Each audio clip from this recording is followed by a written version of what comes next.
박성민 목사의 매일 큐티 묵상입니다. 데살로니가 후서 2장 1절로 12절입니다.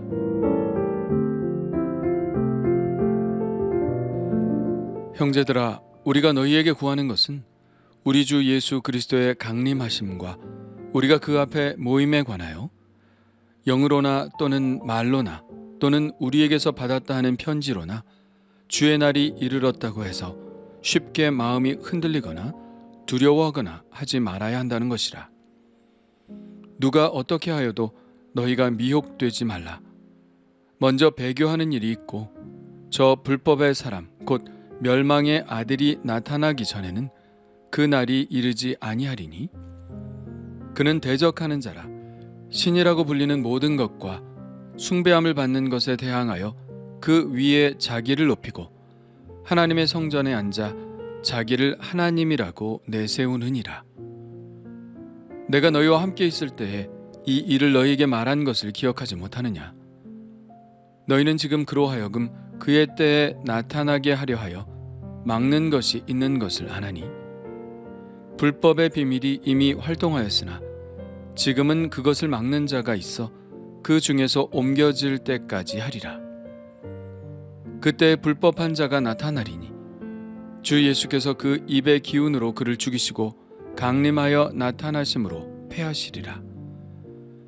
악한 자의 나타남은 사탄의 활동을 따라 모든 능력과 표적과 거짓 기적과 불의의 모든 속임으로 멸망하는 자들에게 있으리니 이는 그들이 진리의 사랑을 받지 아니하여 구원함을 받지 못함이라.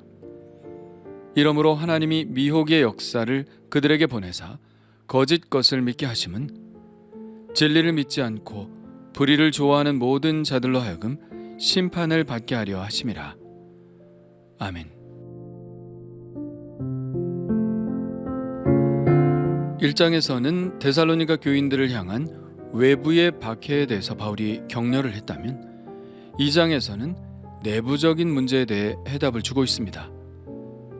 내부적인 문제는 항상 잘못된 교리에 대한 문제였습니다. 그 문제가 어떤 문제인지 1절과 2절에 나와 있죠.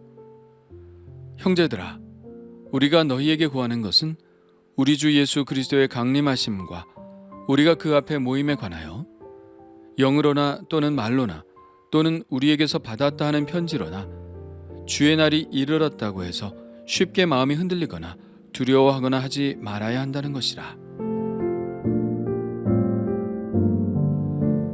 1절에 우리 주 예수 그리스도의 강림하심과 우리가 그 앞에 모임에 관하여 라는 말씀이 있는데요.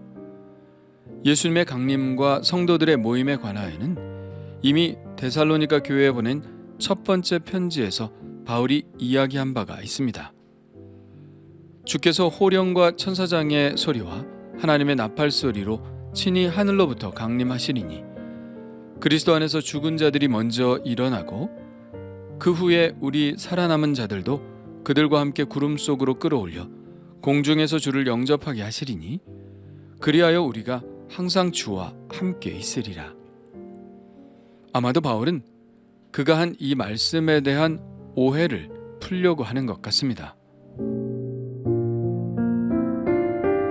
바울은 분명히 이 말을 했죠. 데살로니가 교인들은 이 바울의 말을 알고 있었고요.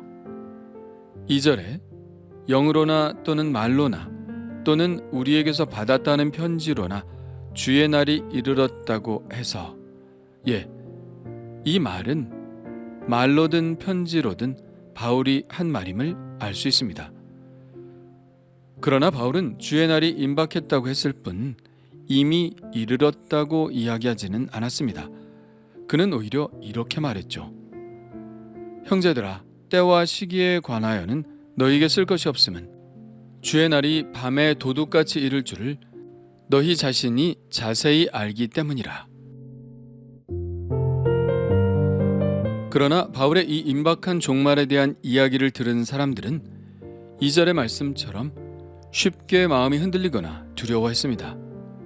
바울은 그들에게 이렇게 말하죠. 주의 날이 이르렀다고 해서 쉽게 마음이 흔들리거나 두려워하지 말아야 한다고요. 누가 어떻게 하여도 미혹되지 말라고 말합니다. 이 말씀으로 우리가 알 수 있는 것은 주의 날이 이미 이르렀다고 주장하며 데살로니가 교인들을 미혹하는 사람들이 있었다는 것이죠. 그래서 그들은 마음이 흔들렸고 또 두려워했습니다. 그 미혹하는 사람들은 어떤 사람들이었을까요? 이미 주의 날이 이르렀다고 주장하는 사람들은 두 종류가 있었을 것입니다. 첫째는 초기 기독교의 대표적인 이단인 영지주의자들입니다. 그들은 주님의 날이 이미 마음속에 실현되었다고 주장하는 자들입니다. 그런데 이것은 예수님을 영접한 모든 사람에게 실현된 것이 아니라 어떤 특별한 지식, 그래서 영지주의죠. 어떤 특별한 영적인 지식이 있는 사람들 안에만 실현된 것이라고 말합니다. 디모데 후서에서도 이런 자들이 있었죠. 진리에 관하여는 그들이 그릇되었도다. 부활이 이미 지나갔다 하므로 어떤 사람들의 믿음을 무너뜨리느니라. 부활이 이미 지나갔다는 것은 이미 구원받을 사람들은 다 받았다는 것입니다. 그리고 그들이 육신이 죽으면 영이 끌려올려 저 천국에 이를 뿐 주님의 재림은 없다고 주장합니다. 이미 예수님의 재림은 마음속에 실현되었다고 주장한 것이죠. 이런 주장을 하는 또 하나의 그룹을 예상할 수 있는데요. 그것은 말 그대로 종말론적 광신도들입니다. 예수님의 재림이 문 앞에 도래했다고 믿는 사람들이죠. 그래서 그들은 데살로니가전서 4장에 나온 것처럼 일도 하지 않고 주님의 재림만 기다리며 살았습니다. 데살로니가 후서에도 일하기 싫어하거든 먹지도 말게 하라는 말씀이 바로 그들에게 하는 말씀이죠. 그런 자들에게 미혹되려 하는 자들에게 이렇게 말합니다. 누가 어떻게 하여도 너희가 미혹되지 말라. 먼저 배교하는 일이 있고 저 불법의 사람 곧 멸망의 아들이 나타나기 전에는 그 날이 이르지 아니하리니. 그러니까 예수님이 재림하기 전에 큰 박해로 인해 배교하는 일이 생기고 적그리스도가 나타나는 일이 먼저 일어난다는 것입니다. 이 바울의 조언은 성경의 다른 계시들과 예수님의 말씀에 일치하고 있죠. 예수님이 말씀하셨습니다. 그러므로 너희가 선지자 다니엘이 말한 바 멸망에 가증한 것이 거룩한 곳에 선 것을 보거든 읽는 자는 깨달을진저. 거짓 그리스도들과 거짓 선지자들이 일어나 큰 표적과 기사를 보여 할 수만 있으면 택하신 자들도 미혹하리라. 오늘 말씀에서 사도 바울은 그 적그리스도를 이렇게 표현합니다. 그는 대적하는 자라 신이라고 불리는 모든 것과 숭배함을 받는 것에 대항하여 그 위에 자기를 높이고 하나님의 성전에 앉아 자기를 하나님이라고 내세우느니라. 그러나 이러한 적그리스도는 아직은 나타나지 않았죠. 6절입니다. 너희는 지금 그로 하여금 그의 때에 나타나게 하려 하여 막는 것이 있는 것을 아나니 불법의 비밀이 이미 활동하였으나 지금은 그것을 막는 자가 있어 그 중에서 옮겨질 때까지 하리라.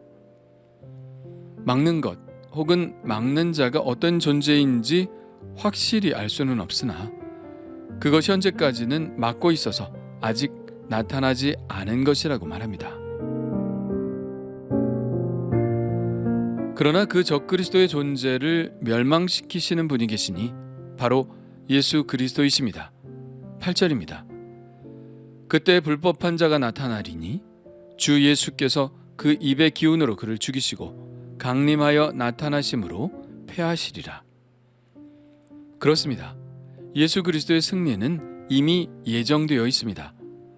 사도 요한도 계시록에서 그가 받은 예수 그리스도의 승리의 계시에 대해 이렇게 쓰고 있습니다.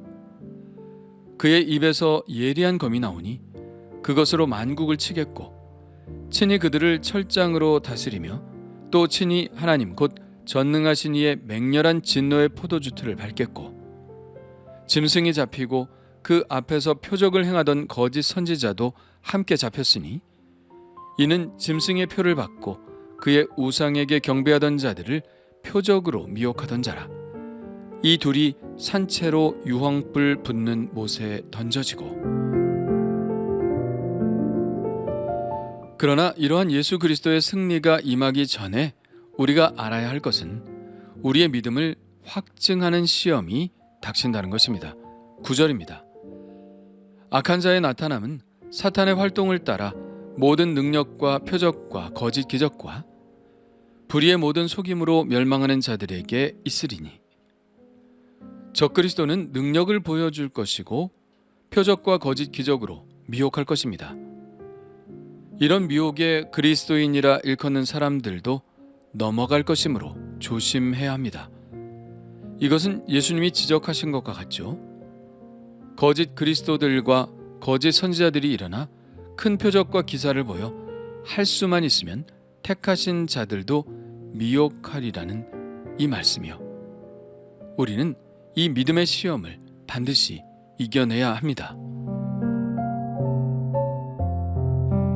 아직 이런 시험이 닥치지 않았을까요? 그래서 안심해도 될까요? 적그리스도가 나타나지 않았을 뿐이지 사단은 지금도 계속해서 우리의 마음을 미혹하고 있습니다. 7절에 불법의 비밀이 이미 활동하였으나 이렇게 말씀하고 있죠. 우리는 이미 많은 미혹을 받고 있습니다. 예수 그리스도를 의지하지 못하게 하고 믿지 못하게 하고 믿음을 떠나게 하는 유혹들이 지금도 많이 있음을 알고 있습니다. 실제로 많은 그리스도인들이 시험에 들어 믿음을 떠나고 있는 것을 보죠. 많은 이단들이 성경의 말씀들을 자기 마음대로 해석하여 온전한 그리스도에 대한 믿음에서 떠나게 합니다. 그러므로 우리는 말씀을 잘 분별해야 합니다. 사도 바울이 데살로니가 교인들에게 영적 지도를 했던 것처럼 교회 목사님들의 영적 지도를 받아야 합니다. 어떤 특정한 집단에서 이야기하는 선별된 말씀이 아니라 이렇게 매일 경건의 시간을 가지면서 성경을 폭넓게 읽어 나갈 때 우리는 분명 진리의 기준을 세우게 될 것입니다. 그것이 바로 말세를 준비하는 가장 지혜로운 방법이 될 것입니다. 주님 감사합니다. 성경에 나오는 한 구절의 말씀을 가지고 자기 생각을 개입시켜 확대시키고 다른 성경 말씀들을 끼워 맞추며 특정한 교리를 만드는 사람들을 봅니다. 많은 그리스도인들이 성경 읽기를 게을리하기 때문에 그러한 짜맞추는 교리에 수긍하고 넘어가는 것을 또한 봅니다. 그리스도께서 오시기 전에 사탄은 우리 그리스도인들을 미혹한다고 했는데 매일 말씀을 폭넓게 묵상해 나가는 이런 말씀 보기를 통하여 장차올 환난을 단단히 준비해 나갈 수 있게 하시고 미혹하는 영을 분별할 수 있는 성령의 지혜를 허락하옵소서. 예수님의 이름으로 기도합니다. 아멘.